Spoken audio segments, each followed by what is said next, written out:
નમસ્કાર, આપ જોઈ રહ્યા છો સ્પાર્ક ટુડે ન્યૂઝ। સુત્રાપાડા ફાટક નજીક સરસ્વતી નદીમાં એક યુવક ડૂબવાની ઘટના સામે આવી હતી।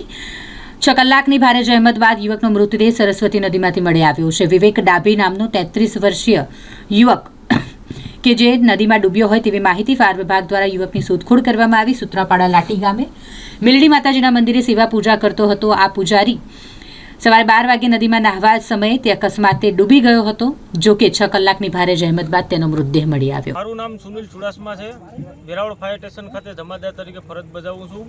આજે બપોરે 12 કલાકે લાટી ગામની સરસ્વતી નદીમાં લાટી ગામના પૂજારી રાજેશભાઈ જે નદીમાં ડૂબી જવાથી ટીમને કોલ મળેલ એટલે તાત્કાલિક ઘટના સ્થળે પહોંચેલ રેસ્ક્યુ બોટ સાથે અને એસડીઆરએફ અને ફાયરની ટીમ દ્વારા આ અંદર 6 કલાકની ભારે જહેમત બાદ બોડીને ગોતી અને પ્રભાસ પાટણ સિવિલ હોસ્પિટલ ખાતે ખસેડેલ 108 મારફતે અને જેમાં મારી ટીમના સાથી કર્મચારી ભૌમિકસિંહ પરમાર, હરપાલસિંહ ખેર, કેતનભાઈ વાળા, જીતેન્દ્રસિંહ ગોહિલ અને ભાવેશભાઈ ચાવડા આવેલ।